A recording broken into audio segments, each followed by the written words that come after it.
बिहार और दिल्ली का RRTS connection, Patna से मुजफ्फरपुर, गया, बेगूसराय, आरा, चारों दिशाओं में तेज ट्रेन और प्रॉपर्टी मार्केट पर इसका असर और कनेक्शन क्या है वो भी आपको बताऊंगा। दोस्तों एक सवाल है, दिल्ली से मेरठ 82 किलोमीटर, अभी नमो भारत आरआरटीएस से 45 मिनट में लोग पहुंचते हैं, जो पहले 2 से 3 घंटे लगते थे।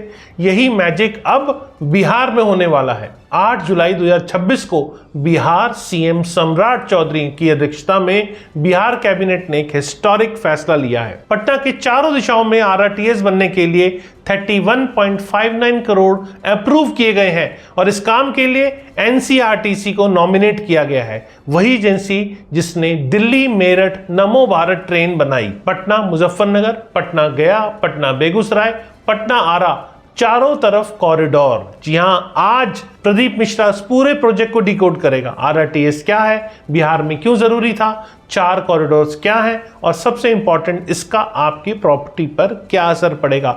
वीडियो को लास्ट तक देखिएगा क्योंकि बिहार के लिए ये बहुत बड़ी डेवलपमेंट है। वीडियो अगर पसंद आए तो लाइक कमेंट शेयर जरूर कीजिएगा। फ्यूचर में रेगुलर ऐसे इंफॉर्मेटिव वीडियोस देखने के लिए आपको इसी चैनल को सब्सक्राइब करना है। तो चलिए शुरू करते हैं।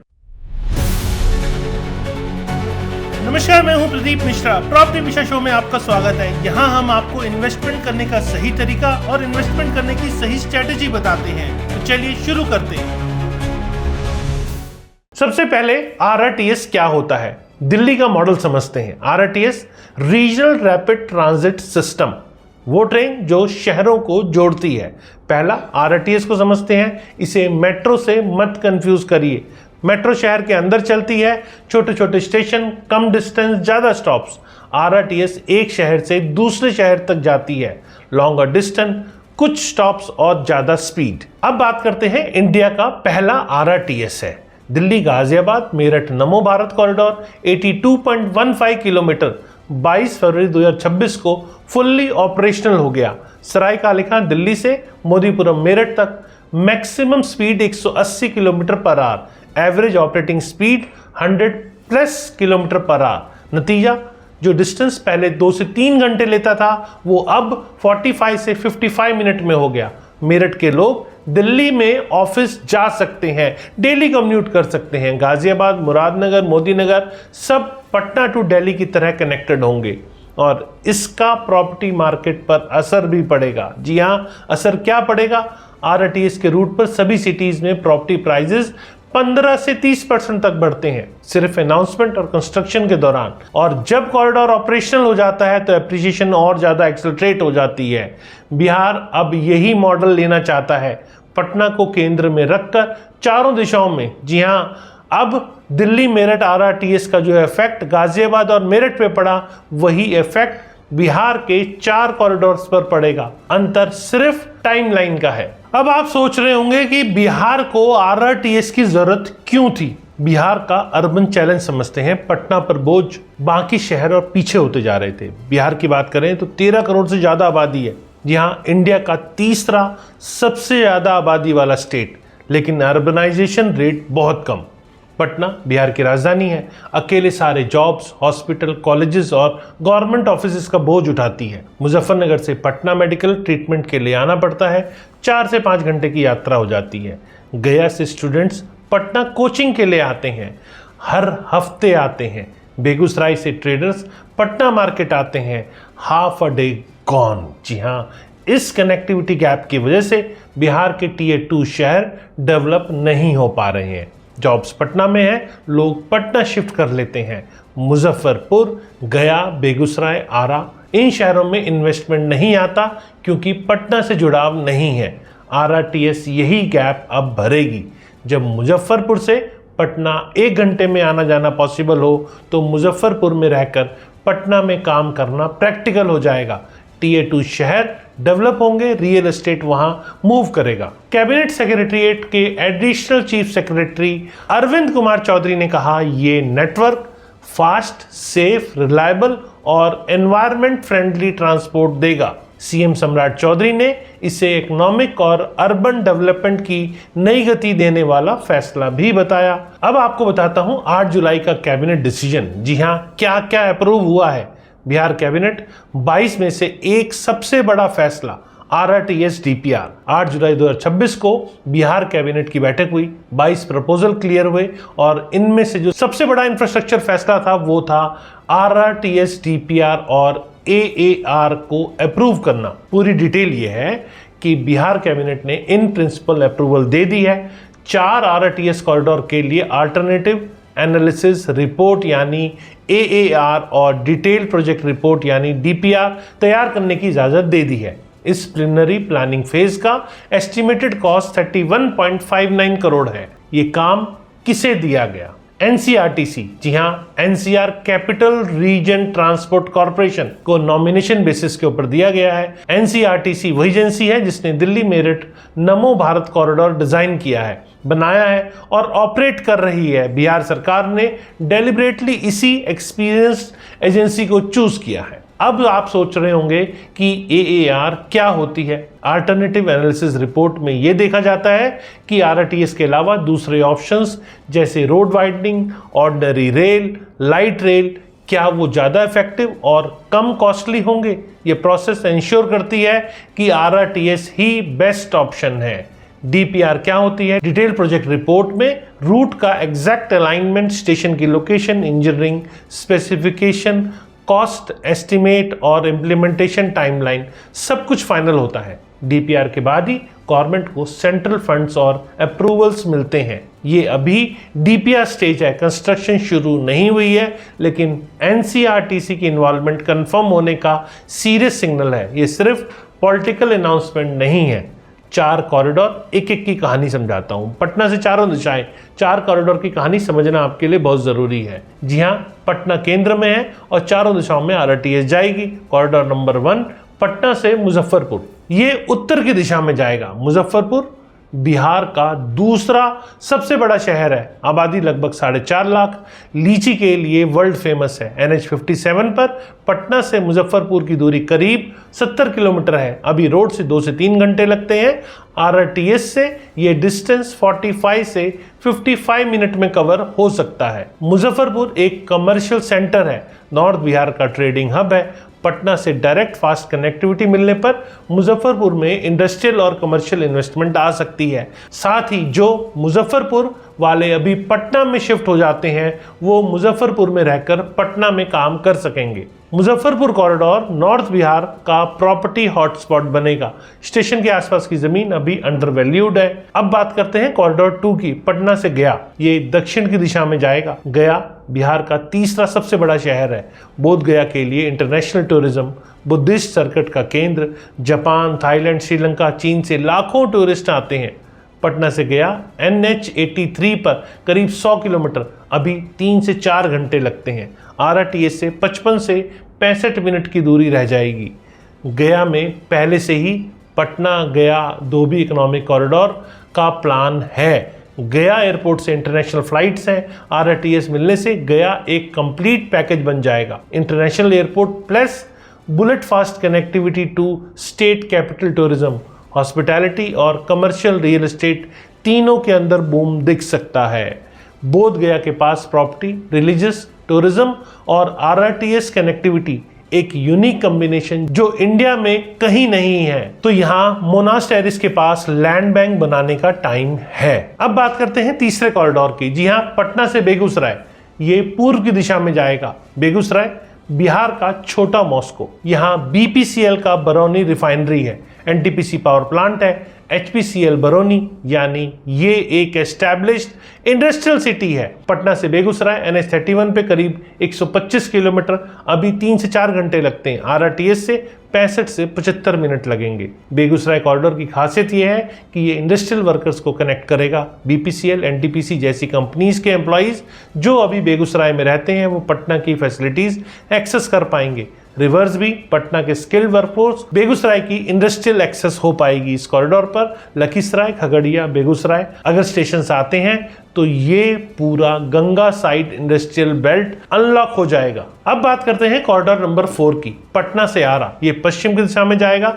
आरा यानी आरा, जी हाँ, भोजपुर जिले का मुख्यालय। पटना से सिर्फ 55 किलोमीटर NH84 पर, वैसे जो 1.5 से 2 घंटे लगते थे, लेकिन पूरा पटना आरा NH पर ट्रैफिक बहुत ज्यादा है। RRTS से 30 से 40 मिनट की दूरी रह जाएगी। आरा पटना कॉरिडोर शॉर्टेस्ट है, इसीलिए सबसे पहले वाइबल होगा। आरा में पहले से ही RVNL का एक ऑफिस है, शुगर मिल्स है और ये भोजपुरी कल्चर का केंद्र है। आरा के लोग प्रैक्टिकली पटना के सैटेलाइट टाउन जैसे रहेंगे जब RRTS आएगी। आरा कॉरिडोर की बात करें तो सबसे कम डिस्टेंस, सबसे ज्यादा क्विक इंपैक्ट, आरा में प्रॉपर्टी प्राइसेस सबसे पहले रिएक्ट करेंगे। तो चलिए अब बात करते हैं दिल्ली मेरठ के सबक की।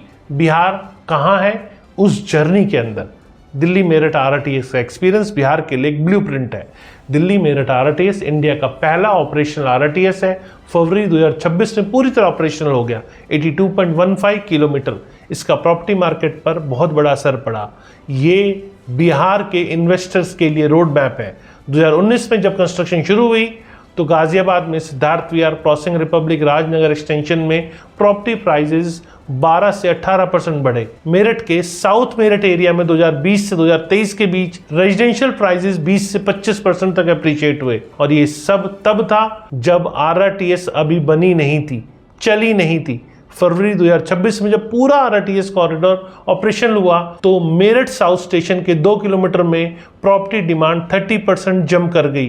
गाजियाबाद के RRTS स्टेशन के बीच ग्रेड ए कमर्शियल प्रॉपर्टी की ऑक्यूपेंसी 92% हो गई। अब बिहार की सिचुएशन देखिए। बिहार RRTS अभी DPR स्टेज पर है, यानी वही विंडो जो गाजियाबाद इन्वेस्टर्स को 2019 से मिली थी, वही विंडो अभी पटना, मुजफ्फरपुर, गया, बेगूसराय और आरा के अंदर है। दिल्ली मेरठ ने अप्रूव किया। RRTS अनाउंसमेंट पर प्रॉपर्टी रिएक्ट करती है, ऑपरेशनल पर नहीं। बिहार में अभी अर्ली स्टेज में है ये। अब आप सोच रहे होंगे कि NCRTC ही क्यों, ये नॉमिनेशन क्यों इंपॉर्टेंट है। NCRTC का नॉमिनेशन सिर्फ एजेंसी नहीं, क्रेडिबिलिटी का स्टैंप है। बिहार गवर्नमेंट ने RRTS का काम NCRTC को नॉमिनेशन बेसिस पे दिया। ये डिटेल बहुत इंपॉर्टेंट है। NCRTC एक जॉइंट वेंचर है ministry of housing and urban affairs, ministry of railway और NCR के स्टेट्स दिल्ली, यूपी, हरियाणा और राजस्थान का। इसे specially RRTS corridor design, build और ऑपरेट करने के लिए बनाया गया था। NCRTC की एक्सपर्टाइज इंडिया में यूनिक है, जो जानते हैं RRTS के लिए क्या टेक्नोलॉजी चाहिए, क्या सिग्नलिंग सिस्टम चाहिए, कैसे स्टेशन डिजाइन होते हैं, फंडिंग कैसे अरेंज होती है। Delhi Meerut RRTS corridor world first ETCS hybrid level 3 signalling system ये NCRTC ने इंप्लीमेंट किया है। बिहार ने NCRTC को नॉमिनेशन बेसिस पर यानी बिना टेंडर के डायरेक्टली असाइन किया है। इसका मतलब बिहार सरकार जल्दी में है, प्रोसेस फास्ट करना चाहती है। ये पॉलिटिकल विल का एक क्लियर सिग्नल है और NCRTC के आने से सेंट्रल गवर्नमेंट की इन्वॉल्वमेंट ऑटोमेटिकली बढ़ती है। फंडिंग के लिए सेंट्रल अप्रूवल जल्दी मिलती है। यही पैटर्न दिल्ली मेरठ में भी था। अब बात करते हैं अपॉर्चुनिटी कहां कहां है। जी हां, बिहार RRTS कॉरिडोर पर zone by zone analysis. Zone 1 Patna station area और दानापुर। पटना और RRTS टर्मिनल सबसे लाइकली लोकेशन पटना जंक्शन या दानापुर एरिया। दानापुर में पहले से एम्स पटना के लिए 26.76 एकड़ भूमि कैबिनेट ने इसी बैठक में अप्रूव की है। 348.90 करोड़ में AIIMS expansion plus RRTS hub ये दानापुर को पटना का सबसे हॉट रियल एस्टेट जोन बना सकता है।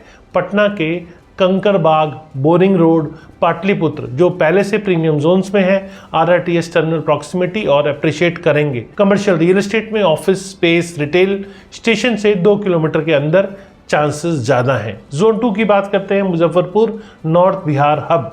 मुजफ्फरपुर में RRTS स्टेशन के पास की ज़मीन अभी एग्रीकल्चर और सेमी अर्बन है।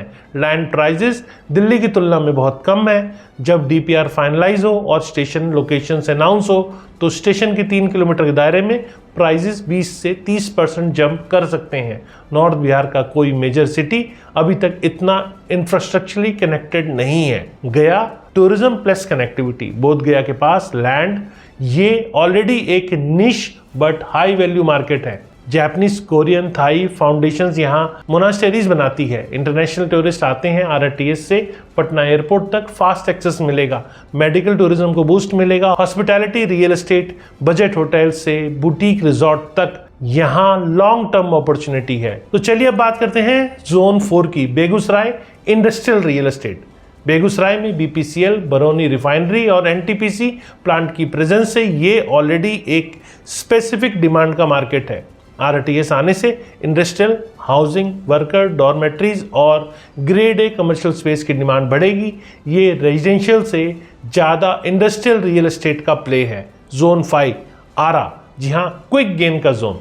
आरा पटना से सिर्फ 55 किलोमीटर, सबसे शॉर्ट कॉरिडोर। यहाँ आरटीएस के बाद आरा प्रैक्टिकली पटना का एक्सटेंडेड सबब बन जाएगा। अफोर्डेबल हाउसिंग जो पटना में अब एक्सपेंसिव हो गई है, वो आरा में पॉसिबल है। कम्युनिटर टाउन रियल एस्टेट का सबसे स्ट्रॉन्ग प्ले है। दोस्तों, बिहार में प्रॉपर्टी प्राइसेस दिल्ली एनसीआर की तुलना में 5 से 10 गुना कम है। आरटीएस आने के बाद ये गैप नैरो होगा, लेकिन इंस्टेंटली नहीं होगा, 5 से 10 साल में होगा। जो अभी एंटर करेगा उसे सबसे ज़्यादा बेनिफिट होगा। अब बिहार आरटीएस एम्बिशियस है, लेकिन ये सवाल ज़रूरी है। सवाल नंबर 1, बिहार आरटीएस के लिए फंडिंग कहाँ से आएगी? दिल्ली मेरठ आरटीएस की कॉस्ट थी 30,274 करोड़ रुपीस 82 किलोमीटर के लिए। बिहार के 4 कॉरिडोर्स मतलब टोटल 350 से 400 किलोमीटर होगी, यानी रफ एस्टिमेट 1.2 से 1.5 लाख करोड़ रुपए। बिहार की स्टेट जीडीपी और टैक्स रेवेन्यू को देखते हुए ये प्योरली स्टेट गवर्नमेंट फंड से पॉसिबल नहीं है। सेंट्रल गवर्नमेंट का 50 से 60% फंडिंग चाहिए होगा। बिहार के स्पेशल कैटेगरी स्टेटस, डिमांड और एनडीए पॉलिटिक्स को देखते हुए सेंट्रल सपोर्ट पॉसिबल है, लेकिन गारंटी नहीं है। डीपीआर बनने और फंडिंग सिक्योर होने में 2 से 3 साल लग सकते हैं। कंस्ट्रक्शन शुरू होने में 4 से 5 साल, ऑपरेशन होने में 8 से 10 साल। रियलिस्टिक टाइमलाइन 2034 से पहले कोई कॉरिडोर ऑपरेट की पॉसिबिलिटी बहुत कम दिख रही है। अब सवाल उठता है, सवाल नंबर 2, जहां लैंड एक्विजिशन बिहार में कितना कॉम्प्लेक्स होगा। बिहार में लैंड रिकॉर्ड्स का डिजिटलाइजेशन अभी चल रहा है। लैंड ऑनरशिप डिस्प्यूट्स कॉमन है। पटना मुजफ्फरपुर या पटना गया जैसे कॉरिडोर में सैकड़ों किलोमीटर का जो रूट है, यहाँ पर लैंड एक्विजिशन एक कॉम्प्लेक्स और टाइम कंज्यूमिंग प्रोसेस होगा। दिल्ली मेरठ में भी ये सबसे बड़ा चैलेंज था। अब सवाल नंबर 3, बिहार का अर्बन डेंसिटी क्या आरटीएस को इकोनॉमिकली वायबल बनाएगा? आरटीएस तब फाइनेंशियली वायबल हो जाती है जब डेली राइडरशिप आई हो। दिल्ली मेरठ कॉरिडोर में डेली 1 लाख प्लस पैसेंजर्स हैं।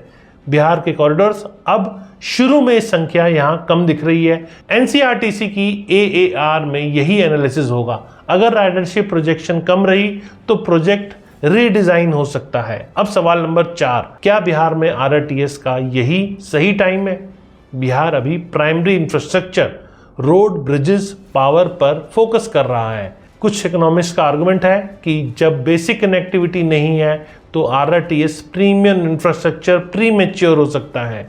लेकिन काउंटर आर्गुमेंट ये भी है कि लीप फ्रॉग करना, यानी बेसिक स्किप करके एडवांस इंफ्रास्ट्रक्चर लाना, चाइना ने यही किया। तो दोस्तों, मेरा व्यू ये है कि आरटीएस आएगी, लेकिन टाइमलाइन स्ट्रेच होंगे। इन्वेस्ट करें, लेकिन 5 से 10 साल का होराइजन रखें। क्विक फ्लिप की उम्मीद नहीं है। तो दोस्तों, मेरा आपसे गाइड ये है कि अभी रिसर्च शुरू कर दीजिए। आरा सबसे कम डिस्टेंस, सबसे क्विक इम्पैक्ट, पटना का सैटेलाइट टाउन बनेगा। अफोर्डेबल रेजिडेंशियल जो पटना में अफोर्डेबल नहीं रही, वो यहाँ पॉसिबल है। अभी एंट्री प्राइस बहुत कम है। तो दोस्तों, ये कुछ जोन्स जो मैंने आपको बताए, इनमें इन्वेस्ट के लिए ऑप्शन एक्सप्लोर कर सकते हैं। लेकिन मैंने आपको सिक्के के दोनों पहलू बताए कि क्या पॉसिबिलिटी आज मेरे एनालिसिस के हिसाब से दिख रही है। कैसी लगी मेरे द्वारा दी गई जानकारी? अगर जानकारी पसंद आई तो लाइक, कमेंट, शेयर जरूर करें। फ्यूचर में रेगुलर ऐसे इन्फॉर्मेटिव वीडियोज़ देखने के लिए इसी चैनल को सब्सक्राइब करें।